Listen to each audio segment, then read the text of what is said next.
오늘 본 말씀인 시편 25편은 다윗이 자신의 인생을 되돌아보는 가운데 하나님 앞에 기도하고 참회하는 내용이 담겨 있습니다.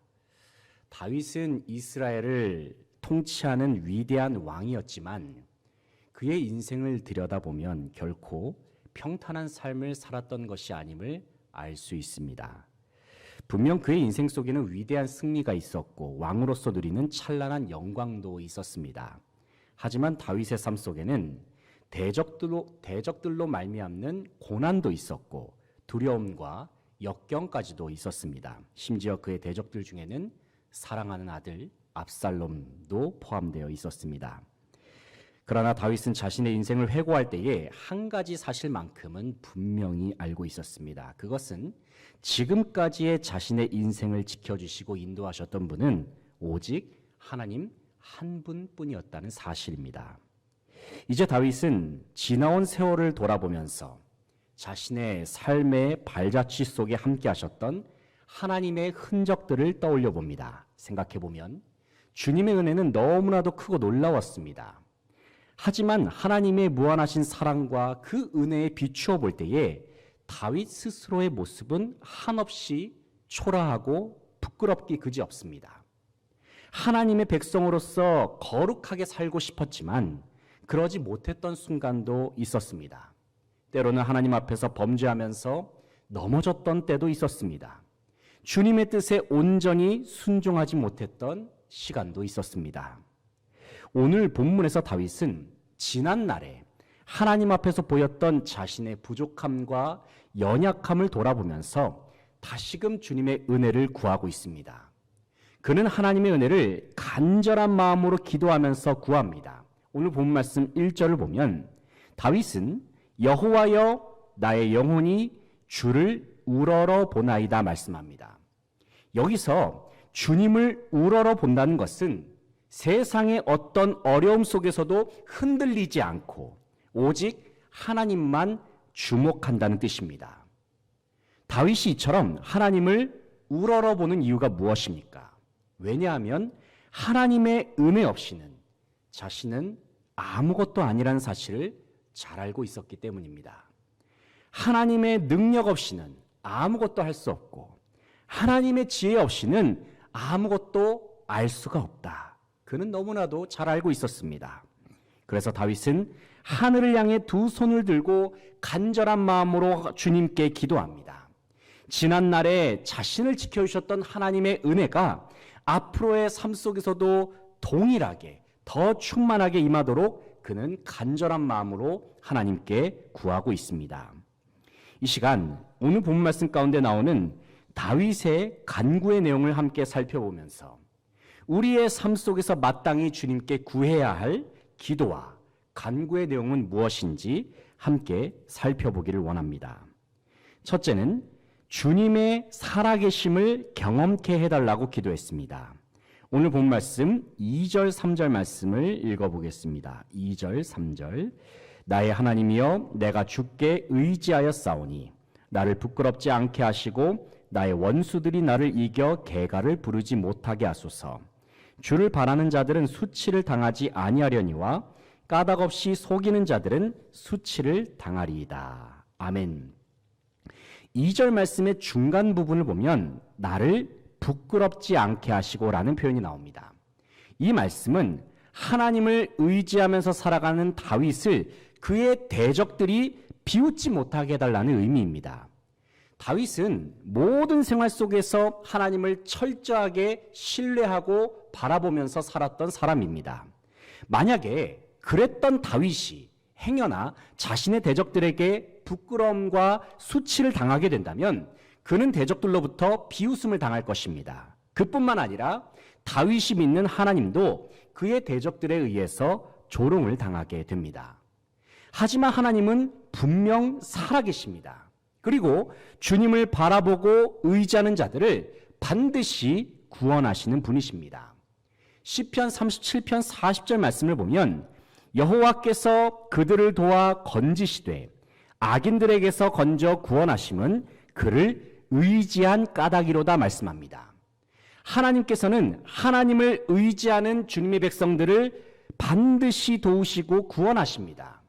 신실한 하나님께서는 주님께서 말씀하신 구원의 약속을 반드시 지키시고 이행하시는 분이십니다. 하나님을 대적하는 원수들은 마침내 심판을 당하고 멸망을 당할 것입니다. 왜 그렇습니까? 하나님께서 말씀하셨기 때문에 그렇습니다. 그러나 오직 주님의 이름으로 살고 주님의 얼굴을 바라보면서 사는 자들은 결코 수치를 경험하지 않을 것입니다. 왜 그렇습니까? 주님께서 말씀하셨기 때문에, 그렇게 주님께서 약속하셨기 때문입니다. 사랑하는 성도 여러분, 하나님께서는 반드시 주님의 구원의 약속, 주님께서 말씀하신 그 약속을 이루시는 분이십니다. 주님의 구원을 간구하고 또 주님의 약속을 믿고 의지함으로 주님의 살아계심을 모든 삶 속에서 경험할 수 있는 모든 성도들 되시기를 간절히 소망합니다. 둘째는 주님의 말씀으로 살게 해달라고 기도했습니다. 본문 4절 5절 말씀을 함께 읽겠습니다. 4절 5절 시작. 여호와여 주의 도를 내게 보이시고 주의 길을 내게 가르치소서. 주의 진리로 나를 지도하시고 교훈하소서. 주는 내 구원의 하나님이시니 내가 종일 주를 기다리나이다. 아멘. 5절 말씀을 보시면 주의 진리로 나를 지도하시고 말씀합니다. 여기서 주님의 진리는 하나님의 말씀을 의미합니다. 그리고 나를 지도하시고 라는 이 표현 속에는 엄마가 어린 자녀의 걸음마를 지도한다는 그러한 뉘앙스가 포함되어 있습니다. 사랑하는 성도 여러분, 우리의 모습은 마치 하나님 앞에서 어린 아이와도 같습니다. 우리는 여전히 이 세상을 살아가면서 무엇이 옳은지 그른지를 분간하지 못할 때가 있습니다. 걷다가 자주 넘어져서 상처를 입기도 합니다. 심지어 우리는 나 자신에 대해서도 정확하게 알지 못합니다. 그렇기 때문에 우리에게는 하나님의 지도하심이 필요합니다. 우리의 발걸음을 인도하시는, 우리의 걸음마를 인도하시는 하나님의 세밀한 손길이 바로 저와 여러분 가운데 필요합니다. 그래서 어떻게 걸어가야 안전하고 또 어디로 걸어가야 제대로 된 길로 들어설 수 있는지 우리는 하나님의 지도하심과 주님의 말씀을 들어야 합니다. 또 하나님께서는 주님의 백성들의 마음속에 말씀하시는 분이십니다.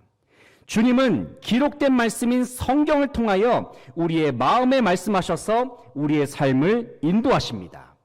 때로는 하나님께서는 우리를 더욱 성장시키시고 강하게 만드시기 위하여 훈련과 연단을 통하여 주님의 말씀에 순종하게 하십니다.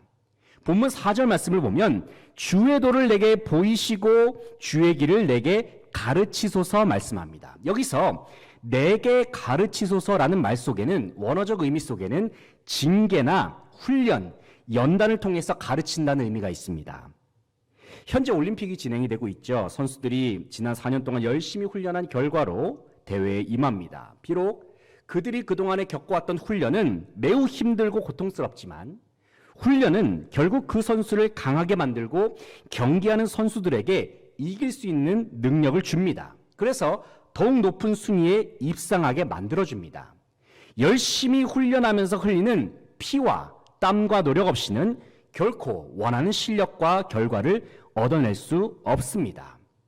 마찬가지로 주님께서 우리의 삶을 인도하실 때에는 때로는 힘든 훈련과 연단을 통해 우리의 삶을 인도하십니다. 그래서 우리를 성장시키십니다. 결국에는 주님의 뜻을 깨닫게 하십니다. 사랑하는 성도 여러분, 간절히 바라고 원하기는 우리의 인생을 지도하시는 주님의 음성에 귀를 기울일 수 있기를 원합니다. 주님께서는 우리의 마음 가운데 말씀하십니다. 그리고 우리를 성장케 하시는 하나님의 훈련 프로그램에 여러분 자신을 온전히 내어 맡기기를 바랍니다. 그럴 때에 주님은 저와 여러분의 삶 가운데 주님의 뜻을 온전히 이루실 것이며 주님의 은혜가 가득한 복된 삶의 길로 인도하여 주실 줄로 믿습니다. 셋째는 주님의 용서를 경험케 해달라고 기도했습니다. 본문 6절 7절 말씀을 읽겠습니다. 6절 7절 시작. 여호와여 주의 긍휼하심과 인자하심이 영원부터 있었사오니 주여 이것들을 기억하옵소서. 여호와여 내 젊은 시절의 죄와 허물을 기억하지 마시고 주의 인자하심을 따라 주께서 나를 기억하시되 주의 선하심으로 하옵소서. 아멘. 6절 말씀을 보면 주의 긍휼하심과 인자하심이 영원부터 있었사오니 말씀합니다. 여기서 하나님의 인자와 긍휼, 인자하심과 긍휼하심은 하나님의 고유의 성품을 말합니다. 주님의 인자하심은 하나님의 백성에게 조건 없는 은혜와 사랑을 베푸시는 하나님의 성품이고, 주님의 긍휼하심은 주님의 백성들의 삶을 친히 보호하시면서 끊임없는 생명을 공급하시는 하나님의 성품을 의미합니다. 특별히 다윗은 자신의 인생을 돌아보면서 주님의 긍휼과 인자하신 성품을 간절한 마음으로 구하고 있습니다. 왜냐하면 지난날의 삶을 돌아볼 때에 하나님 앞에서 저질렀던 부끄러운 죄악들과 자신의 부족한 모습들이 생각났기 때문입니다.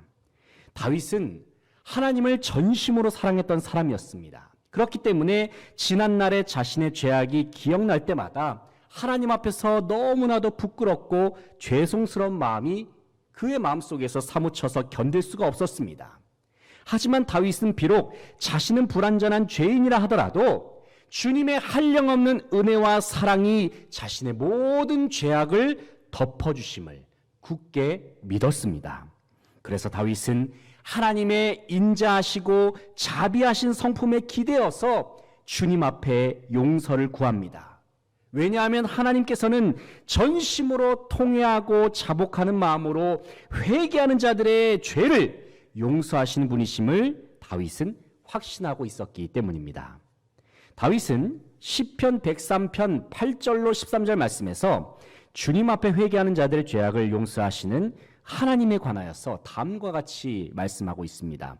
조금 긴 말씀이지만 한번 같이 한번 찾아서 읽어보면 좋겠는데요. 103편 8절을 한번 찾아보시겠습니까?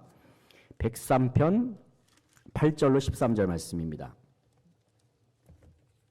다윗이 용서하시는 하나님에 관하여서 어떻게 고백하고 있는지 103편 8절부터 13절까지 한번 읽어보겠습니다. 877면입니다. 8절부터 13절까지 다 찾으셨습니까? 함께 읽어보겠습니다. 시작. 여호와는 긍휼이 많으시고 은혜로우시며 노하기를 더디하시고 인자하심이 풍부하시도다. 자주 경책하지 아니하시며 노를 영원히 품지 아니하시리로다. 우리의 죄를 따라 우리를 처벌하지는 아니하시며 우리의 죄악을 따라 우리에게 그대로 갚지는 아니하셨으니 이는 하늘이 땅에서 높음같이 그를 경외하는 자에게 그의 인자하심이 크심이로다. 동이 서에서 먼 것 같이 우리의 죄과를 우리에게서 멀리 옮기셨으며 아버지가 자식을 긍휼히 여김같이 여호와께서는 자기를 경외하는 자를 긍휼히 여기시나니. 아멘. 사랑하는 성도 여러분, 인자와 긍휼이 풍성하신 하나님은 전심으로 회개하는 자들의 죄악을 용서하시고 다시는 기억치 않으신다 말씀하십니다. 비록 우리 스스로는 하나님 앞에서 아무런 자격이 없고 공로가 없다 할지라도 주님은 저와 여러분이 예수님의 이름에 힘입어서 하나님의 인자하심과 하나님의 긍휼하심에 힘입어서 하나님께서 용서하시는 은혜의 자리로 나오기를 바라십니다. 넘쳐흐르는 주님의 사랑에 의지하여 주님 앞에 전심으로 돌이키고 회개함으로 나아가서 날마다 주님 안에 거하기에 힘쓰며 나아가는 모든 성도들 다 되시기를 간절히 소망합니다. 이제 말씀을 정리하겠습니다. 사랑하는 성도 여러분, 바로 지금 이 순간 저와 여러분이 모든 삶, 지나온 모든 삶을 한번 되돌아본다고 한다면 여러분은 하나님 앞에서 어떠한 기도를 올려드리시겠습니까? 특별히 다윗은 주님 앞에서 하나님의 살아계심을 경험케 해달라고 기도했습니다. 주님의 말씀으로 살게 해달라고 기도했습니다. 주님의 용서를 경험케 해달라고 기도했습니다. 다윗이 이렇게 기도할 수 있었던 이유가 무엇입니까? 왜냐하면 그의 중심에는 하나님을 사랑하는 마음이 늘 가득했기 때문입니다. 날마다 그의 마음속에는 주님 안에 살고자 하는, 주님과 하나로 연합하면서 살고자 하는 그 갈망이 늘 가득하였기 때문입니다. 하나님을 사랑하는 다윗의 중심을 본받아서 날마다 주님 안에 거하고 주님과 하나로 연합하는 가운데 주님의 은혜를 풍성하게 누리면서 주님 앞에 나아갈 수 있는 모든 성도들의 삶이 될 수 있기를 간절히 바라고 소망합니다.